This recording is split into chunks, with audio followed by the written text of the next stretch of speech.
ये बर्बर, ये किताबी मजहब जो पैदा होते हैं, पैगंबर पैदा होता है, किताब होती है, और उस किताब के नाम से आप आतंक मचाते हैं। कोई कहता है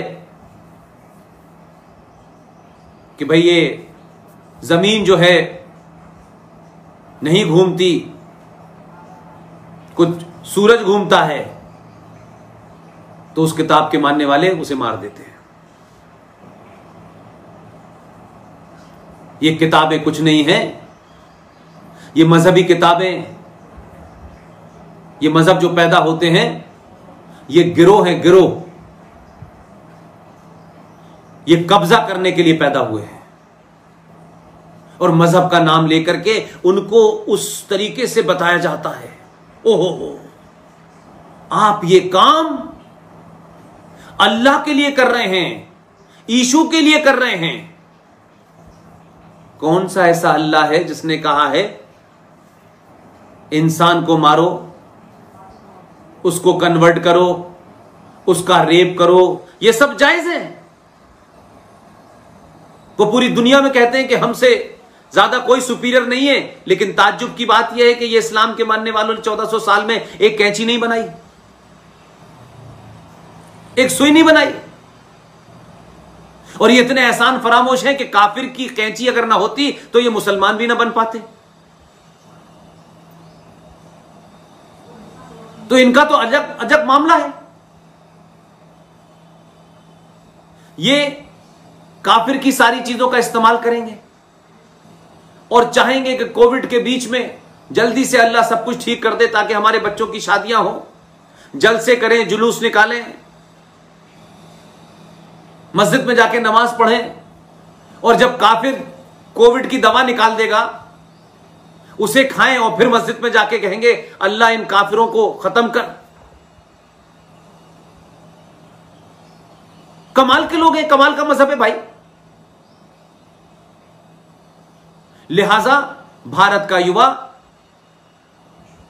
ये जो माइनॉरिटी कमीशन है, जो अरबों खरबों रुपया इसमें जा रहा है, आपका बच्चा पढ़ता है तो एक विश्वविद्यालय है जो किसी कम्युनिस्ट देश के कहने से यहां बनाया गया, उसमें रहने वाले के 10 रुपए की फीस होगी, और पूरे देश के मेरे बच्चे, मेरे युवा, वो हजारों हजारों रुपए का कमरे का किराया देंगे, और यहां 10 रुपए के कमरे में लोग कन्हैया पैदा करेंगे, खालिद पैदा करेंगे, देश तोड़ने वाली ताकतें पैदा करेंगे। ये डिस्क्रिमिनेशन एक ऐसे देश में जहां बार बार यह कहा जाता है सब बराबर हैं, सब बराबर हैं, सब बराबर हैं, 135 करोड़ नहीं, साफ कहिए कोई बराबर नहीं है,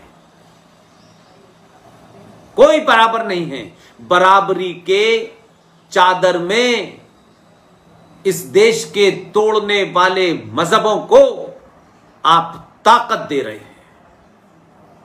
इस देश के साथ खड़े होने वालों को, इस देश की न्याय व्यवस्था को मानने वालों को, संसद के नियम मानने वालों को, कोर्ट के फैसलों को मानने वालों को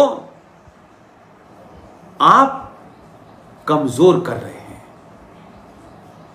और यही वजह है कि आज देश काले कोट से ज्यादा चौराहे पर जो फैसले हो रहे हैं, ये देश उसको फूल माला चढ़ा रहा है, ये देश ताली पीट रहा है। और इस देश के मीडिया को भी आपने वहां तक ले गए हैं कि आज मीडिया में आने वाले गेस्ट भी कहते हैं कि यही रास्ता है।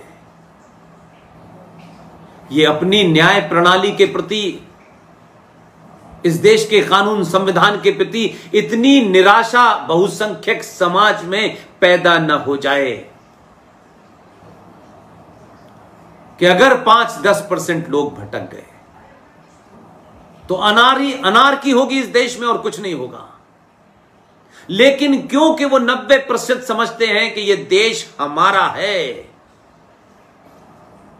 सत्ताओं पे पिछले 70 सालों में ऐसे दलाल बैठे जिन्होंने इस राष्ट्र को कमजोर किया, अपनी पार्टी और अपनी विचारधारा को मजबूत किया, सत्ता में रहे, सत्ता में लोगों को बांटा, खुद खाया और पिया चले गए। इसलिए मैं कहता हूं ये माइनॉरिटी कमीशन, राज्यों में माइनॉरिटी कमीशन, आप जब सब जाएं गूगल पे चेक करें कि 93 से इसका बजट कितना बढ़ गया है। और आपने एक माइनॉरिटी इंस्टीट्यूशन की भी दुकान अलग से खोल रखी है, उसमें भी करोड़ रुपया जा रहा है। और जहां से अफजल गुरु पैदा होता है, मूसा पैदा होता है, दुजाना पैदा होता है, करीम टुंडा पैदा होता है, उन मदरसों को भी अलग से आप पैसा दे रहे हैं। कौन सी ऐसी पढ़ाई है जो मदरसों में पढ़ने वाली है जो हमें नहीं पढ़नी चाहिए? क्या शिक्षा का समान अधिकार, क्या समान शिक्षा पूरे देश में नहीं लागू होनी चाहिए? जो अटल बिहारी वाजपेयी के जमाने वेंकट चलैया आयोग बना था, उस वेंकट चलैया आयोग की यह सिफारिश है कि पूरे देश में शिक्षा एक ही होगी, सिर्फ उसमें इतना ही फर्क होगा कि वो तमिलनाडु में होगी तो तमिल भाषा में होगी, बंगाल में होगी तो बंगाली भाषा में होगी, लेकिन इतिहास एक सा होगा।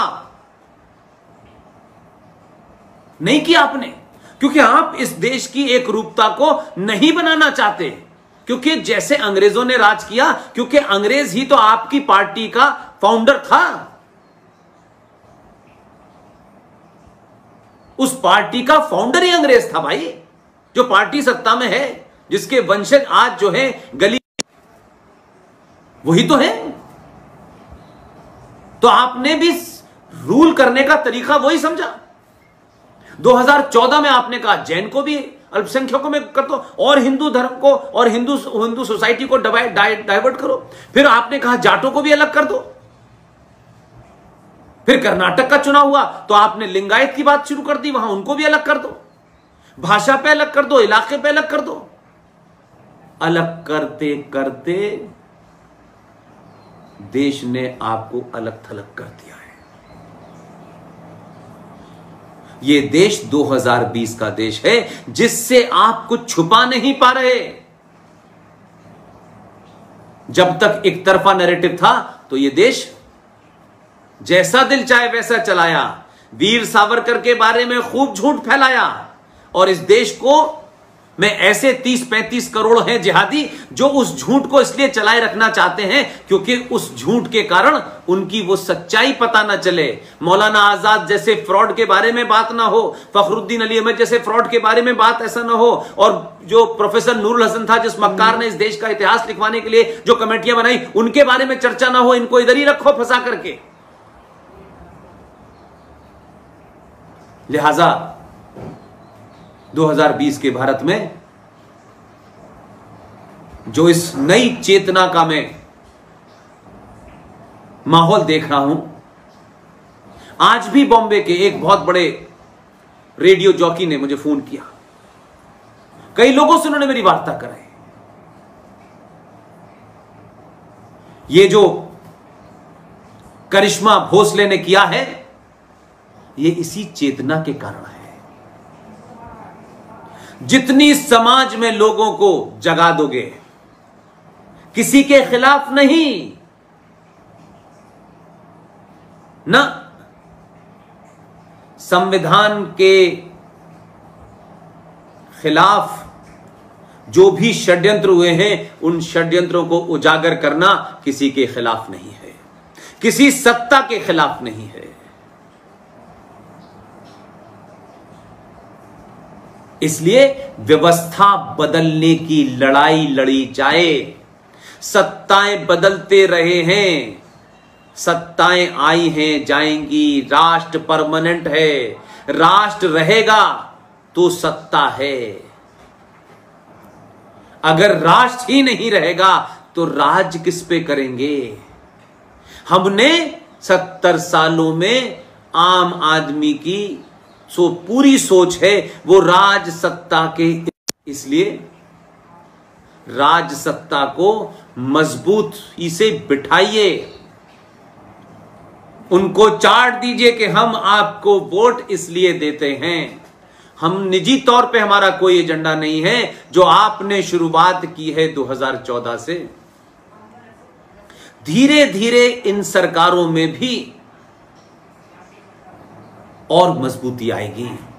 जो भी लोग आएंगे वो दोबारा से वापस नहीं लौट पाएंगे। उनको समझ में आ गया कि 90 करोड़ सनातनी जागृत हो गया है, हम कोई बात बांटने की करेंगे तो ये हमारी सरकार बांट देगा। ये डर पैदा कीजिए सरकारों के अंदर कि सरकार हमने बनाई है, हमने रुपया भी दिया, पैसा भी दिया, नारे भी लगाए, पोस्टर भी लगाए, सब कुछ किया, अपने लिए नहीं कुछ मांगा, निजी तौर पे कोई स्वार्थ नहीं है। जो राष्ट्र के मुद्दे हैं उन्हें बचाइए, उन्हें बताइए। शिक्षा बदलिए, इतिहास बदलिए, और ताकत रहती है जब तक बदलिए। लंबा लंबा प्लान करेंगे, सत्ताओं का पता नहीं होता कि कब चली जाएं।